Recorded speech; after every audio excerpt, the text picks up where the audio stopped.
Ողջույն եւ բարի գալուստ Տավուշ TV, Տավուշյան հորիզոններ հաղորդաշարի շրջանակում մենք շարունակում ենք հյուրընկալել Երևանի Պետական Համալսարանի Իջևանի մասնաճյուղի մեր գործընկերներին, պրոֆեսորադասախոսական կազմի ներկայացուցիչներին եւ ունենալ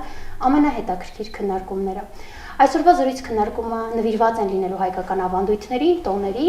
եւ զրույցի շրջանակում հյուրընկալել ենք Լիաննա Բեգինյանին, ազգագրագետ, պատմական գիտությունների թեկնածու։ Տիկին Բեգինյան, շատ շնորհակալություն հրավերն ընդունելու եւ ներկա լինելու համար, թերևս նախատոնական այս շրջանում մենք չէինք կարող անմասն մնալ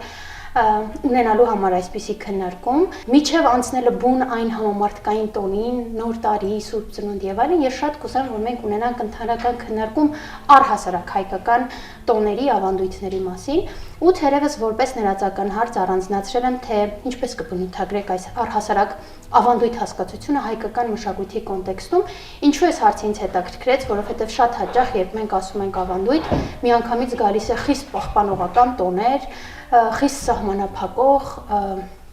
որոշակի հասկացություններ եւ այլն, բայց առհասարակ ինչ է ավանդույթը, ինչու են դրանք անհրաժեշտ եւ ինչպիսի առհասարակ նշանակություն ունի այն հայկական մշակույթի համատեքստում։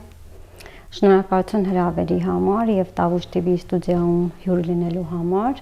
ինչպես նաեւ նմանատիպ քննարկումներ իրականացնելու համար։ Երբ որ մենք խոսում ենք ավանդույթների մասին, ասեմ, որ ավանդույթները ընդհանրապես յուրաքանչյուր հասարակության մշակույթում կենսունակ տարրեր են, եւ երբ խոսում ենք ավանդույթի մասին, պետք է իմանալ, որ ավանդույթը դա ստեղծված չէ ժամանակակից հասարակության կողմից, այլ դրանք այն արժեքներն են, որոնք որ գալիս են մեր նախորդ սերունդներից, փոխանցված դրանք սովորույթներ են եւ կրում են իրենց մեջ նախորդ սերնդի մտքի, մտածողության ու գործելակերպի ուրեմն արդյունքները, դրանք կարող են լինել արժեքներ, գաղափարներ կամ վարքագծի նորմեր։ Երբ այն մենք դիտարկում ենք հայկական մշակույթի համատեքստում, կարող ենք տեսնել մշակույթի տարբեր ոլորտներում, օրինակ այդպիսին կարող ենք դիտարկել հենց քրիստոնեական դավանանքը, եկեղեցին, խաչը, խաչքարային արվեստը, մեր լեզուն իր գրավոր ու բանավոր տարբերակներով, գորգարվեստը, հոգևորականների համազգեստը, տոնատիսական համակարգը ամբողջովին, ընտանեկան ծեսերը, հյուրընկալության կարգը, մեծերին հարգելու սովորույթները, դրանք բավականին շատ են ու բազմազան են եւ իրենց մեջ կրում են գիտելիքներ, որոնք որ գալիս են նախորդների փորձից, այսինքն մեզ սովորեցնում են ինչ անել եւ ինչպես անել։ Ընդհանրապես յուրաքանչյուր ավանդույթ ունի իր ձևավորման ժամանակը, ժամանակաշրջանը, այսինքն ձևավորվել են պատմության տարբեր ժամանակաշրջաններում եւ ունեն իրենց ժամանակի մտածողություն, ինչպես նշեցի։ Օրինակ բոլորս գիտենք, որ օրինակ քրիստոնեական դավանանքը ընդունել ենք 4-րդ դարում կամ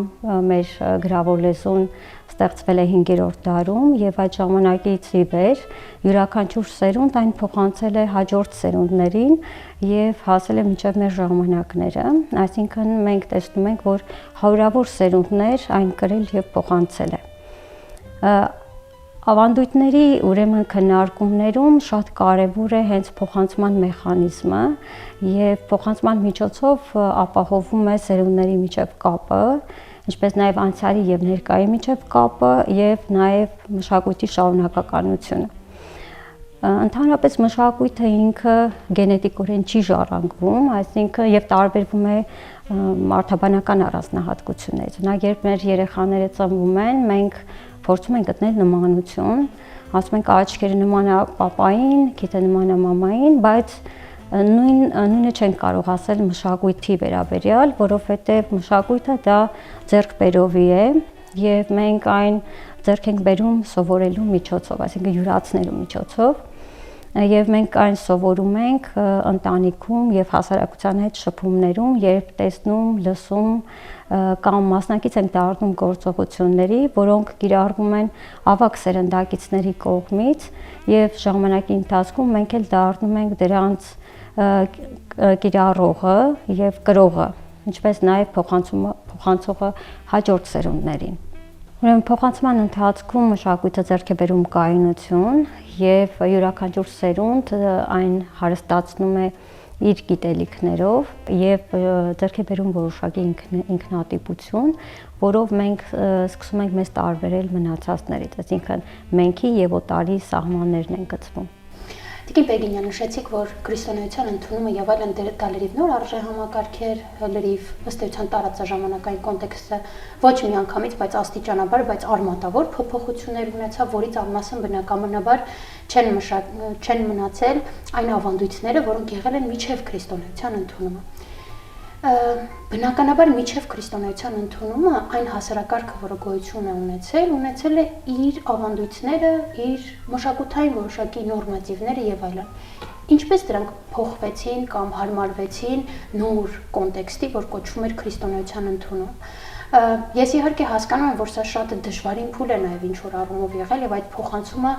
էլ ավելի է բարդացել, որովհետև տրամաբանությունն է փոխվել, հա, ըստ էության ապրելու, կենսագործունեություն ծավալելու եւ այլն, այ ինչպես տեղ ունեցավ այդ փոխանցումը։ Փոխվեցին առհասարակ տոները ընդհանուր առմամբ հիմնովին, թե դրանցից շատերը փորձեցին համապատասխանեցնել նոր իրողություններին, ինչ տեղի ունեցավ այդ ժամանակահատվածում։ Հայկական տոները բավականին բազմաշերտ են եւ հայկական տոների մեծ մասում մենք կարող ենք տեսնել նախաքրիստոնեական արմատներ, որովհետեւ դրանք պարունակում են բնապաշտական աշխարհայացք, այսինքն մեր նախնիների պատկերացումները հողի, ջրի, արևի, կրակի օրինակ նկատմամբ, նաև աստվածապաշտություն են իրենց մեջ արտահայտում, նախաքրիստոնեական շրջանում եղել է բազմաստվածային շրջան եւ մարդիկ ունեցել են իրենց աստվածներին նվիրված օրեր, որի ժամանակ իրենք փառաբանել են աստվածներին եւ նաև զոհեր են մատուցել եւ օրվա նշանակումը պայմանավորված է եղել հենց այդ աստվածության ունեցած դերով։ Բացի այդ նաև մենք կարող ենք տեսնել երկրագործական տարվա շրջափուլ, երբ որ մարդիկ սկսել են անցնել երկրագործական աշխատանքների եւ հողը դարձել է մարդուն կերակրող, չէր կարող տոնացույցում այն չունենալ իր կարևոր դերակատարությունը։ Եվ երբ որ ընդունեցին քրիստոնեությունը, ուրեմն քրիստոնեություն տարածող հայրերը կանգնել էին կարևոր խնդրի առաջ, ինչպես վարվել ժողովրդի մեջ բավականին խոր արմատներ ունեցող տոների հետ եւ տոնատիսական համակարգի հետ։ Ի վերջո նրանք կարող էին վարվել այնպես, ինչպես օրինակ վարվեցին տաճարների դեպքում, այսինքն հիմնովին ոչնչացնել դրանք, բայց քանի որ տոները ունեն համախմբող նաև գործառույթ ունեն եւ նաև իմաստի փոխանցման տարածման, նոր գաղափարների տարածման հնարավորություն ունեն իրենց մեջ, հետեւաբար քրիստոնեություն տարածողները այն վերափոխեցին, շատ արարողություններ, տոներ իրանք վերափոխեցին, վերաիմաստավորեցին եւ հարմարեցրեցին նոր աշխարհազգին ու գաղափարախոսությանը։ Այդպիսին մենք կարող ենք տեսնել օրինակ տրնդեզը կամ տիարան ընթառաջը, որը կապված էր կրակի եւ արևի պատկերացումների հետ, մի հրաստու պաշտամունքի հետ, նշվել է փետրվար ամսին եւ փետրվար ամիսը ինչ կոչվել է մեհեկան, ի պատիվ մի հրաստու։ Երբ որ նշում էին տրնդեզը, այն բանը գառնան ավետաբեր էր նաեւ եւ որի շրջանում հենց սկսվում էր երկրագործական աշխատանքների նաեւ փուլը։ Պատահական չէ, որ հայկական ընտանիքներում ցորենից, գարուց, կորեկից աղանց էին պատրաստում այդ օրը եւ հյուրասիրություն կազմակերպում։ Բացի այդ նաև տրնդեզի կրակի մոխիրը շաղ էին տալիս դաշտերում, այգիներում, բերքը կրծողներից, վնասատուներից պաշտպանելու համար, երթիկից նետում էին գոմերը, փարախները, հավանոցները, անասուններին հիվանդություններից հեռու պահելու եւ գլխաքանակ ավելացնելու համար, ինչպես նաեւ մարդիկ ընդունում էին նորապսակները, ընդունում էին բացված ջրով կամ թրջում էին կրակի վրայով պտղաբերությունը ապահովելու եւ սրնդաճը ապահովելու համար։ Տատիկը միշտ ասում էր, ահա հեսա օրերը արդեն կտական են, այսինքն ինքը այդ գարնան, ջերմության եւ այլն խորհրդանիշը այնուամենայնիվ մարդկանց մեջ պահպանվել է եւ սա շատ հետաքրքիր է, որովհետեւ երբ ես նայում էի տոների եւ համախմբող այս գաղափարի մասին իրապես ունի բացառիկ նշանակություն։ Մի շարք երկրներում կան տոներ, որոնք առաջին հայացքից իմաստազուրկ են, բայց միլիոնավոր մարդկանց են համախմբում ոչ միայն այդ երկրի, այլև մնացած շատ այլ երկրների, հա, որովհետև դա դարել է հետաքրքիր մշակութային տարր, իր մեջ կրում է հետաքրքիր իրադարձություններ, իրողություններ եւ այլն, որ նաեւ туриզմի համատեքստում մարդկանց բերում է այլ երկրներից տվյալ երկիր, կարդում եմ շատ հետաքրքիր տոնի մասին, որ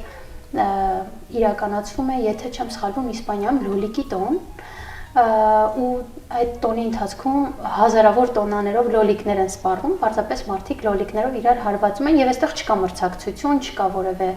իմաստային առումով շատ մեծ եւ խոր իմաստ, այսինքն տոնը ինքը ունի համախմբով, ժամանցային բնույթ։ Ես կուզեմ մենք նաև խոսենք հայկական այն տոների մասին, որոնք ունեցել են իմաստային եւ բովանդակային նշանակություններ, որոնք ժամանակի ընթացքում վերափոխվել են եւ ձեռք են բերել այլ իմաստներ եւ այլ բովանդակություն հիմա կա այդ տոների ներքո։ Նույնը հենց տրնդեզը ինքը վերաիմաստավորվեց եւ վերանվանվեց նաեւ, ինքը կոչվեց Տյառն ընթառաջ եւ կապվեց այս դեպքում այն պատմության հետ, որ 40-օրյա Քրիստոսին տանում են տաճար եւ նրանց ընթառաջ է գալիս Սիմեոն ուրեմն ծերունին եւ նաեւ կրակը ստացավ նոր իմաստ, այստեղ արդեն մենք տեսնում ենք աստվածային լույսի գաղափարը եւ երբ որ մենք տրնդեզի ժամանակ վառում ենք մոմերը եւ տանում ենք մեր տուն, մենք ունենք նպատակ աստվածային լույսով լուսավորելու մեր ընտանիքները։ Նույնը վերաբերում է նաեւ Վարդավառին, որը որ ելի ունեցել է նախաքրիստոնեական արմատներ, բայց քրիստոնեության ընդունումից հետո այն վերաիմաստավորվել է, հարմարեցվել է նոր արդեն կյանքի նոր պայմաններին ստացել է Քրիստոսի պայծառակերպության տոն է անվանվել, իսկ ջուրը օրինակ եթե նախկինում կապվում էր աստղիկ աստվածուհու պաշտամունքի հետ, այս դեպքում տեսնում ենք եկեղեցական մաքրագործման իմաստ ենք տեսնում։ Եվ այս բոլորը ցույց են տալիս, որ տոները ոչ միայն արարողություններ են, այլ մշակութային հիշողություն են։ Մի քանի անգամ նշեցիք, թե ինչքան կարևոր է ավանդույթների եւ տոների փոխանցման այս գործընթացը։ Ինչպես են առհասարակ տեղի ունենում այս ինֆորմացիայի փոխանցումը, որոնք են այդ ինստիտուտները, որոնք ըստ էության պատասխանատու են դրա համար փոխաբերական իմաստով բառի, ընտանիք, դպրոց կամ միգուցե այլ ինստիտուտներ կան, ու սա իրապես այնքան էլ հեշտ process չէ, հա, ես նայում եմ շատ երկրների օրինակ, շատ քիչ այն երկրների օրինակները, որտեղ այս ավանդույթների, մշակույթների փոխանցումը որպես այդպեսին ունի իրականացում է խիստ կամ ինստիտուցիոնալ մոտեցում։ Այդպիսի երկրներից օրինակ Ճապոնիան, ու այս առումով Ճապոնիան իրապես ֆենոմեն է, որովհետև իրենց տոների եւ մշակութային մի շարք իրադարձությունների մասին դպրոցում սովորեցնում են երեխային։ Օրինակ ես երբ հետայաց եմ նետում, մեր մի շարք տոների մասին ես սովորում եմ նշելով այն։ Այսինքն, երբ որ գալիս է այդ տոնը, մենք գնում ենք, մասնակցում ենք իրադարձություններին, տոնի հետ կապված որոշակի միգուցե նշանային կամ ինչ-որ նախապես որոշված բաներ կան, օրինակ ծաղկազարդ, առնում ենք այդ օղակները եւ այլն, բայց սովորաբար տոների մասին ես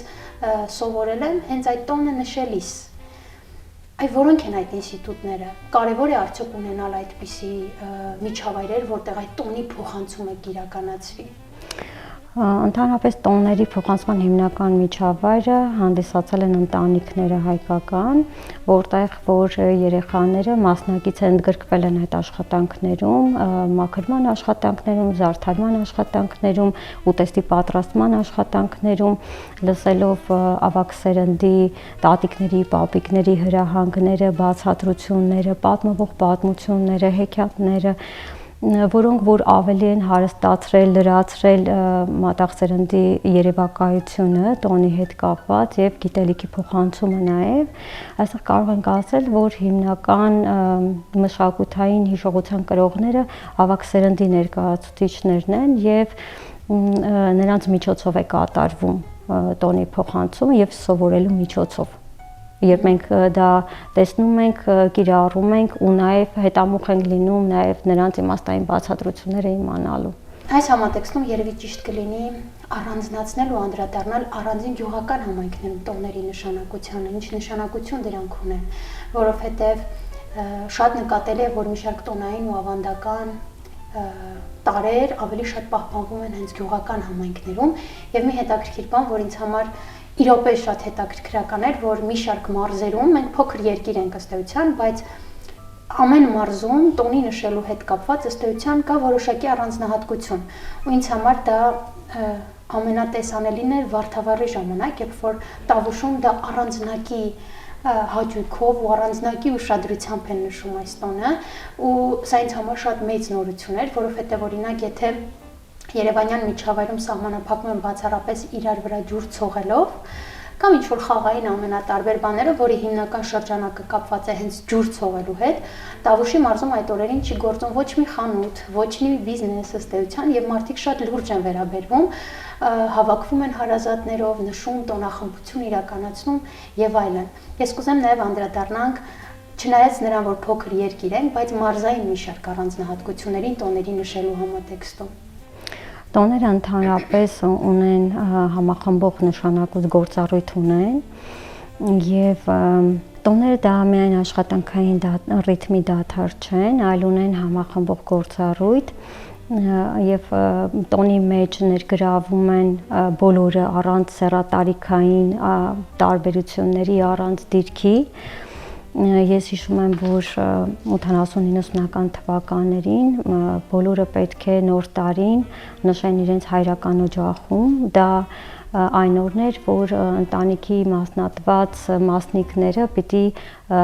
միանային, պիտի համախմբվեին, պիտի միասին սեղանի շուրջ նստեին եւ ընդհանուր քննարկումներ ունենային ու նաեւ ներկայացնեն իրենց ակնկալիքները, սպասելիքները գալիք տարու հետ կապված։ Բացի այդ նաև այդ շրջանում կատարվում էին պարտադիր էին դառնում փոխայցելությունները եւ այդ փոխայցելությունների ժամանակ հատկապես կարեւորվում էին խնամիական կապերը եւ չէին անտեսում սքավորներին ավելին որպեսզի նոր տարին ավելի լիարժեք լիներ դրանից առաջ իրենք վերականգնում էին խզված հարաբերությունները Այսինքն դա համախմբում էր եւ ազգականներին եւ ակտիվացնում էր համայնքային կապերը։ Ինչ վերաբերում է առանձնահատկություններին, տոնը ընդհանուր է տոնացույցում, բայց յուրաքանչյուր տարածաշրջան ունի իր առանձնահատկությունները։ Ինչպես օրինակ նշեցիք, Վարդավառը Տավուշում նշվում է մեծ շուքով, իսկ այլ տարածաշրջանում կարող են զուսպ լինել, օրինակ դրսևորվել ջրախաղի, ուրեմն ձևով տավուշցիների մոտ այն այլ մասշտաբի է նշվում։ Նախկինում պարտադիր էր, որ այս տոնը նշվեր ջրային տարածքներին մոտ, որովհետև ինչպես նշեցի նախկինում այն նվիրված է եղել Անահիտ Աստվածուհուն, որի խորհրդանիշը ջուրն էր, եւ ուրեմն ես այստեղ ավելացնեմ, որ երբ որ քննարկեցինք Վարդավառը, ուրեմն ջրախաղը շատ պարտադիր էր, որովհետև նախ Վարդավառը նշվում էր այն ժամանակահատվածում, երբ որ դաշտերը սկսում էին չորանալ, որպեսզի բերքը փրկեն չորանալուց, ուրեմն ջրախաղը կազմակերպվել է հենց այդ նպատակով, որ ինչպես մենք ենք մեկս մյուսի վրա ջուր ցողում, այնպես էլ երկինքը ջրի երկիրը։ Եվ Վարդավառի ժամանակ, ինչպես օրինակ իսպանական լոլիկի, ուրեմն լոլիկի տոնը նշելու ժամանակ այստեղ չկան նեղանալու, ուրեմն խնդիրներ, այստեղ բոլորը միանման են մտածում, բոլորը նույն դաշտում են գտնվում եւ կարեւորը այստեղ հենց տոնին մասնակից լինելն է եւ նույնիսկ ջրախաղին չմասնակցելը, ուրեմն այնքան էլ ցանկալի չէ։ Դուք նշեցիք տոնի համախմբման ֆունկցիոնալության մասին, ես նայում եմ տարբեր երկրներում ինչպիսի տոներ կան ու շատ հետաքրքիր օրինակներ կան, երբ տոնը օրինակ լինում է որպես հավասարեցնող միջավայր, երբ տոնը օրինակ լինում է վերափոխման շատ կարևորագույն գործիք ու իմ թերևս ամենասիրելի մուլտֆիլմներից մեկի, որը կոչվում է Կոկոյի գաղտնիքները, ինքը մեքսիկական մուլտֆիլմ է, մեքսիկական շատ հայտնի տոնի մասին, որ կոչվում է Մեռյալների օր։ Թերևս այդ մուլտֆիլմն է հիմք հանդիսացել, որ ես կարդամ իրենց մշակույթի ու այդ տոնի մասին ինչ է տեղի ունենում, երբ մահացածների հիշատակ, այսպես ասած, նշվում են գույներով, ամենատարբեր ծիսական մոտեցումներով եւ այստեղ ընտանիքում հյուրընկալում են այն բոլոր հարազատներին, ովքեր ամենատարբեր ժամանակահատվածում լքել են իրենց ֆիզիկապես, ու սա շատ հետաքրքիր է, իդեպ այս տոնը նաեւ ՅՈՒՆԵՍԿՕ-ի ոչնչական ժառանգությունների շարքին է դասվում, ու այստեղ ՍՔՈ այդ հիշատակի մշակույթը ամբողջապես վերափոխվել է ու այնտեղ դրվել է կյանքի իմաստ։ Ու շատ հետաքրքիր է, մենք ունենք նմանատիպ տոներ կամ ունենք նմանատիպ մշակութային ինչ-որ իրադարձություններ, որոնք բովանդակային առումով են փոփոխություն ունեցել, տխուրից ուրախ, ուրախից տխուր, այսինքն այս անցումները։ Ու նաև կուզեմ խոսենք այն թեմայից, թե օրինակ ինչով է պայմանավորված, որ մի տոնը մենք միատար ազգ ենք, մեկ այլ մարզում կարող է ունենալ առանձնակի այլ նշանակություն, մեկ ուրիշ մարզում այլ։ Ազգագրության տեսանկյունից որոնք են այդ հիմքերը։ Գիտեք, դա առանձնահատկությունները տարածաշրջանների, որ մենք դիտարկում ենք, դա պայմանավորված է նրանով, ինչպես է ընթանում այս տարածաշրջանի պատմական զարգացումը եւ ինչպես են մտածում մարդիկ, որովհետեւ մշակույթը հիմնվում է մտածողության վրա եւ այդ եթե մենք տեսնում ենք տարբերություններ, օրինակ տրնդեզի կրակը մի համայնքում կարող է վառվել տան բակում, մի համայնքում կարող է վառվել եկեղեցու բակում, մեկ այլ համայնքում կարող է վառվել օրինակ համայնքային կենտրոնում։ Այս կամ օրինակ Վարդավառը նշվում է ընդհանուր տոնացույցում 1 օր է, բայց օրինակ Իջևանի եկեղեցին այն նշում է զատկական տոնից 14 շաբաթ հետո, իսկ տավուշիները ունեն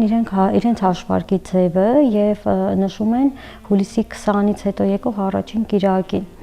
Նոյեմբերյանի տարածաշրջանը ունի իր հաշվարկի ձևը, Բերդի տարածաշրջանը ունի իր հաշվարկի ձևը եւ թեև տոնը 1 օր տևողությամբ տոն է, դու լինելով տավուշի 3 անգամ կարող ես մասնակցել Վարդավառի տոնակատարության։ Սա այս բազմազանությունը եւ տարբերությունները, առանձնահատկությունները չեն հանգեցնում կարևոր իմաստի խախտման, այլ նույն տոնի դրսևորումներ են, որոնք հարստացնում են այդ տոնը։ Գալով երևի ամենահամամարտկային, ամենագեղեցիկ տոներից մեկը Ամանոր եւ Սուրբ Ծնունդ։ Կուզեմ խոսենք Հայաստանում Ամանորը նշելու առանձնահատկություններին, արդյոք մեր մշակույթի մեջ արդեն մի քանի բան ասեցիք ըստ էության ձեր խոսքի ընթացքում, որ դա կրկին ունի համախմբման նշանակություն, ինչ է պահպանվել այն Ամանորից, որը նշվել են շատ տարիներ, տասնամյակներ առաջ, ինչ ունենք մենք հիմա, ու կան հետաքրքիր ինչ-որ ավանդական, մշակութային իրադարձություններ, որ տեղի են ունեցել անցյալում, որ այսօր տեղի չեն ունենում, երբ ասում ենք Ամանոր եւ Սուրբ Ծնունդ։ Ինչպիսի դրսևորումներ է Ամանոր եւ Սուրբ Ծնունդ ունեցել տարիներ առաջ։ Ամանորը հայկական տոնացույցում նշվում է, նախկինում նշվել է որպես նավասարտի տոն եւ նշվել է օգոստոս ամսին, ինքը եղել է շարժական տոն, 19-րդ դարում նոր տոնացույցի ձևավորմամբ այն սկսել է նշվել դեկտեմբերի 31-ին եւ դարձել է անշարժ տոն։ Նոր տարին ունի նոր կյանքի, նորացման գաղափար եւ այս տոնի ժամանակ բավականին շատ են կատարվել հմայական գործողություններ, ինչպես նշեց տարին, այնպես էլ կանցնի տրամաբանությամբ։ Օրինակ նոր տարին նշելը սկսվել է մաքրման աշխատանքներով, տանտիկիները մաքրել են ուրեմն տները իրենց, բնակարանները, ոչ միայն բնակարանները, այլև գոմերը, փարախները եւ այն չի ընկալվել միայն զուտ առարկայական որպես մաքրություն, այլ ունեցել է նաեւ գաղափարական իմաստ։ Տան լույսերը վառ էին պահում, այսինքն տանը չպիտի լիներ անկյուն, որ մթության մեջ լիներ, ընդհանուր ընտանիքին լուսավորության մեջ պահելու համար։ դռները օրինակ զարդարում էին խաչերով, կարմիր շոր էին փռում հաջողություն ունենալու համար, կարմիր ժապավեն էին կապում ավելների վրա եւ ավելը պիտի նոր լիներ նոր տարվա համար, նոր կյանքի գաղափարի տրամ, նոր ուրեմն նորի ուրեմն ընկալմամբ եւ ավելը պետք էր դրվեր այնպես այդ օրը ինչպես որ ծնեմարտի ցախավելներ դրվում այդ լիություն առատություն խորհրդանշելու համար սեղաններին պարտադիր պետք է դրվեր մրգեր ճիր չամիչ էլի առատություն խորհրդանշելու համար այդ օրը ուրեմն մարդիկ դատարկաձեռն չէին գնում մեկը մյուսին շնորհավորելու ինչը պարտադիր էր նոր տարվա արարողություններում Աջ ոտքով պետք է մտնեին տուն հաջողություն ունենալու համար այդ օրը չէր կարելի օրինակ անկույս կաղին ջարդել որ երկրագործական գործիքները ուրեմն չփչանային այդ տարի ծորենը լցնում էին ջրի մեջ որպեսզի անձրևաբեր տարի լիներ բերքի համար մենք այստեղ կատարել ենք տեսնում ենք որ կատարել ենք այնպիսի գործողություններ որոնք որ առատություն, բերիություն եւ հաջողություն պետքա բերեին հայկական ընտանիքներին նաեւ թխվում էր տարեհաց որը զարդարվում էր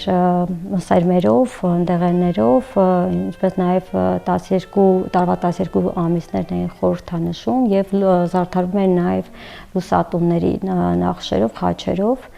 Բացի այդ նաև տարեհացի մեջ տանտիկինը դնում էր կամ կոպեկ կամ տարբեր իրեր կարող էին դնել եւ վիճակ էր հանվում բաժանվում էր տան անդամների միջև ում կընկներ այդ տարի նրա համար ավելի հաջող տարի կլիներ Չամուսնացած աղջիկներին ու տղաներին խորհուրդ էր տրվում օրինակ գուշակել կամուսնանան նրանք այդ տարի թե չէ ուրեմն մեջքով կանգնում էին դեպի ուրեմն դուռը եւ կոշիկի մեկ ուրեմն թայը ուրեմն դուրս էին նետում եթե կոշիկը լիներ դեպի դուռը ուրեմն նշանակում էր որ այդ տարին ուրեմն երեխան կամ աղջիկը կամ տղան կամուսնան այսինքն նաեւ գուշակությունների գործողություններ են կատարվել որոնք գուշակել են ինչպեսին կլինի այդ տարին իրենց համար Ինչ է փոխվել ամանորյա մեր այսօրվա ընկալումներում եւ նշելու տեսանկյունից նաեւ Ինչ է ավելացել իմաստային ինչ փոփոխություններ այսօր ունենք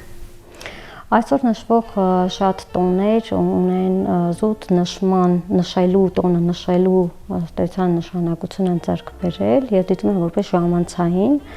այսօր մենք օրինակ շատ ենք կարևորում առած սեղանները եւ այն ինչ որ մենք կիրառում ենք այդ օրը, այն արարողությունները, որոնք որ կիրառում ենք, շատ ոչ բոլորն է հասկանալի եւ ոչ բոլորն են դա կիրառում իմանալով ինչի համար է դա պետք իրենց ընտանիքներին։ Եթե անդրադառնանք Սուրբ Ծննդի գաղափարին, ինչ է դա, ինչ է դա մարդու համար, հա, Սուրբ Ծննդի գաղափարը անմիջապես նոր տարուց հետո մենք նշում ենք հունվարի 6-ին, այո Սուրբ Ծնունդը արդեն սա եկեղեցական տոն է, ոչ թե ժողովրդական, մենք ունենք ժողովրդական տոներ, որի հեղինակը ժողովուրդն է եւ ունենք եկեղեցական տոներ եւ Սուրբ Ծնունդը եկեղեցական տոներից առաջինն է, որը նվիրված է Հիսուս Քրիստոսի ծննդին։ Օրինակ հայկական մշակույթում մենք տեսնում ենք, որ տոների ժամանակ մենք չենք շրջանցում մեր հանգուցյալներին եւ ամեն անգամ մասնավորապես եկեղեցական 5 տաղավար տոներին հաջորդում է մեռելոցի օրերը եւ նոր տարին նշելու ժամանակ էլ մենք Տավուշի տարածաշրջանում հունվարի 2-ը եղել է գերեզմաների այցելության օր եւ մենք այցելել ենք մեր հանգուցյալների շիրիմին նրանց նոր տարին եւս շնորհավորելու Տիկին Բեգինյան, ես նայում եի շատ հաճախ այն տոները, որոնք օրինակ Հայաստանում Սուրբ Սարգիս, երբ նշվում է Սուրբ Սարգիս տոնը, այսպես ասած, եւ կա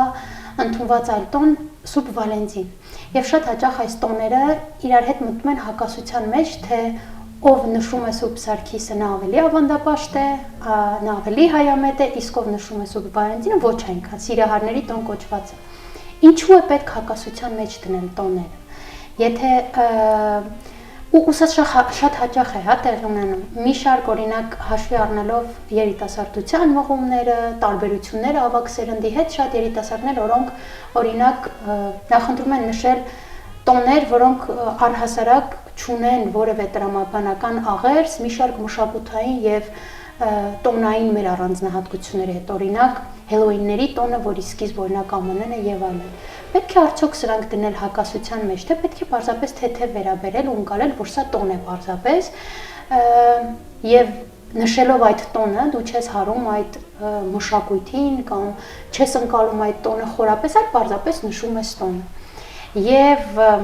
այս հարցի հիմքով ինձ հետաքրքիր է ինչու են այնուամենայնիվ մոռացվում որոշակի տոներ, իսկ որոշները ոչ, որովհետև աշխատում է ձեր այդ ասած փոխանցման մեխանիզմը ընտանիքների ավագ սերնդից փոքր սերունդ կամ միգուցե այլ գործոններ կան։ Գիտեք, ընդհանրապես երբ ասում ենք, որ տոների, նաև ավանդույթների փոխանցման միջավայր դա եղել է ընտանիքը, այսօր միայն ընտանիքը չէ եւ սոցցանցերը ունենում են իրենց դերակատարությունը եւ այսինքն մենք տեսնում ենք, որ այն տեղափոխում է նաև թվային հարթակ եւ լուսանկարների, տեսանյութերի, տարբեր պատմվող պատմությունների, հարցազրույցների միջոցով այն տոները նախ դառնում են ավելի տեսանելի եւ կարող են լինել տոներ, որոնք կրկ մոռացված են, բայց քանի որ դրանց մասին քննարկումներ կատարվում են, տեսանյութեր ցույց են տրվում եւ այլն, սերունդը նորից սկսի այն դնել շրջանառության մեջ կամ տարածաշրջաններ, որտեղ որ չեն կիրառվում, նորից սկսեն այդ տոները նշել եւ կիրառել եւ նաեւ այս ժամանակակից գործընթացները գլոբալիզացիան, որ ընթանում է, այս գործընթացում հայկական մշակույթին զուգահեռ մենք շփվում ենք, տեսնում ենք նաև այլ հասարակությունների տոներ, որոնք կարող են գրավել երիտասարդներին եւ լայն տարածում ստանալ երիտասարդների միջով որպես ժամանցային տոներ։ Այստեղ կարող ենք մտավախություն ունենալ, որ հայկական տոները կարող են մղվել ետին պլան, բայց եւ հակառակ ազդեցությունը կարող են ունենալ, այսինքն երբ որ մենք տեսնում ենք այլ հասարակությունների տոներ, կարող են օրինակ հարց տալ ինքներս մեզ, իսկ մեր տոները որոնք են եւ ինչ իմաստով եք մենք կիրառում, այստեղ արդեն դու խորանում ես քո տոնի իմաստային նշանակության մեջ։ Թերևս տոնակատարություններից ու մշակութային այդ առանձնահատկություններից, որ բավականին իներտ կերպով արտահայտվում է մեր մի շարք հարսանեկան միջոցառումների ընթացքում։ Ինչ ենք հասկանում, երբ ասում ենք հայ ավանդական հարսանիք, ինչ է դա իրենից ենթադրում, նշելով հայը եւ ավանդականը, որովհետեւ հիմա ինչ որ հետաքրքիր միտումներ կա, մի շարք զույգեր փորձում են ավելի շատ տարեր ներդնել հարսանեկան իրենց միջոցառումների ընթացքում, տարազի, պարի եւ այլնի տեսքով, որտեղից է դա եկել, որ ժամանակվանից սկսած, հա, որպես այդպեսին սկսեցին այս ամուսնական մի շարք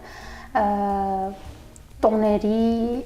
ներմուծումը եւ նորամուծությունը մեր ժամանակներ արդեն։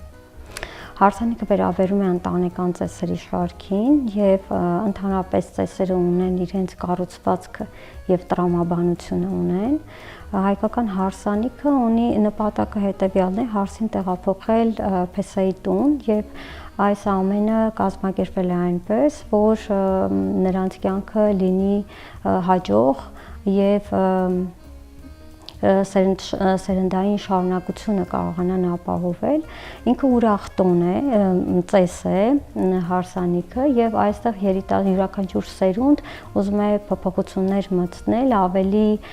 հետաքրքիր դարձնելու համար, բայց պետք է իմանալ այդ փոփոխությունները ինչի համար են կանում եւ արդյոք դա ծառայում է բարուն եւ բարի նպատակին, որովհետեւ ես տեսնում եմ օրինակ տեսանյութ, որտեղ որ օրինակ հարսի քողը պտտում ենք, ինքը ավանդական սովորույթ է, բայց չունենք իմացություն եւ հարսի քողը պտտում ենք ժամացույցի սլակին հակառակ։ Այսինքն այն հարսանիքում յուրաքանչյուր ընդհանրապես տեսական արարողության մեջ յուրաքանչյուր արարողություն ունի նաև այն նշելու ձևը։ Եվ դրան կարևոր է պահպանել։ Այո, եւ եթե մենք որոշում ենք այդ տոնի համապատասխան կազմակերպել հարսանիքը։ Տիկին Բեգենյան, ո՞րն է հայկական ձեր ամենասիրելի տոնը, ամենաարժեքավոր եւ ինչու է այն ձեզ համար կարևոր։ Ինձ համար հայկական տոնացություն ամենաարժեքավոր տոնը դա ամանորն է, որովհետև ունի կյանքի նորացման գաղափար եւ նշվում է ընտանեկան միջավայրում։ Եվ ըստ էության ամանորյա նախապատրաստական շրջանը, որ ես ել ավելի շատ եմ սիրում, որովհետև աշխատանքի բաժանումը, կազմակերպվածությունը եւ այլն միայն այդ պահի համար, իսկ այդ պահի մեջ ըստ էության ամփոփվում է անցնող 365 օրերը։ Տիկին Բեգինյան, մեր հաղորդումների վերջում ես խնդրում եմ մեր հյուրին, որպեսզի որևէ ուղերձով դիմի մեզ հետևողներին, նույն խնդրանքը նաև ունեմ ձեզնից։ Ես ուզում եմ շնորհավորեմ բոլորիս ամանորը եւ Սուրբ Ծնունդը, կցանկանայի, որ գալիք նոր տարին բոլորիս հաջողություն բերի եւ նոր հնարավորություններ բացի մեզ համար եւ մեր երեխաների համար։ Շնորհակալություն։ Ձեզ էլ շնորհակալություն։